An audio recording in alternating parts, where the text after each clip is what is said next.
Merci Monsieur le Président. Monsieur le Président, mes très chers collègues, ce projet de délibération porte sur l'attribution d'une subvention d'équipement à l'Institut culturel du judaïsme. Nous nous associons pleinement à cette démarche qui, par sa valeur pédagogique, constitue un outil de lutte contre la discrimination et les violences.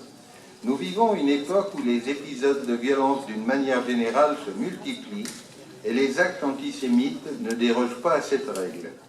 En 2018, le ministère de la Justice comptait 6122 affaires comportant au moins une infraction commise en raison de la religion ou de l'origine de la victime, toute religion confondue bien sûr. Seulement 565 ont donné lieu à une condamnation, les autres étant relaxés par faute de preuves. Dans le cadre d'une enquête cadre de vie et sécurité, l'INSEE a estimé à 1 100 000 le nombre d'atteintes à caractère raciste, antisémite ou xénophobe. Pour l'année 2018, ces discriminations continuent de prospérer malgré une implication à chaque instant des associations, des élus et des pouvoirs publics.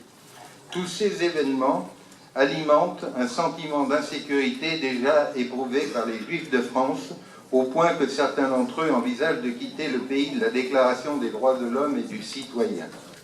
Sur notre territoire, pas plus tard que ce week-end, c'est un graffiti islamophobe sur la commune de Mézieux qui est venu s'ajouter à la liste déjà trop longue d'événements similaires survenus cette année dans notre métropole. En face de cette situation inacceptable, un constat est largement partagé par de nombreux élus et acteurs associatifs. Seule l'éducation peut permettre de lutter efficacement contre le racisme et l'antisémitisme. Pour cela, il est nécessaire de mettre en place des outils au service du bien commun. L'édification d'un mémorial de la Shoah à Lyon va dans ce sens. Ce projet trouvera sans doute quelques détracteurs qui, sous de fallacieux prétextes, trouveront toujours des arguments pour nier les réalités historiques. Comme si 6 millions de morts, dont 1,5 million d'enfants, n'étaient qu'un détail à passer en pertes et profits, ce qui pour nous est inacceptable.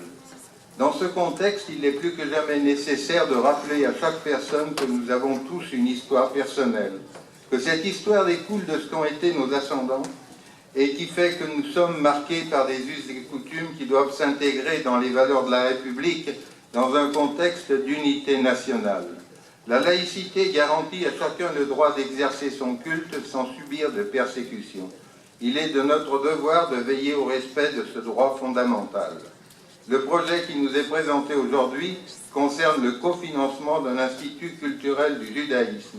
Ce projet éducatif contribuera à la lutte contre l'antisémitisme en offrant la possibilité à chacun de découvrir la culture et les traditions juives.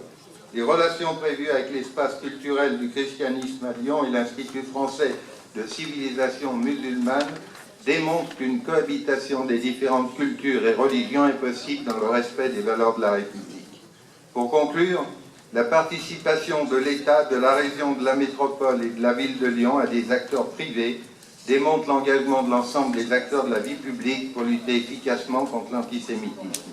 Afin de donner un sens universel à cette action, nous souhaitons que cette délibération soit adoptée par une large majorité.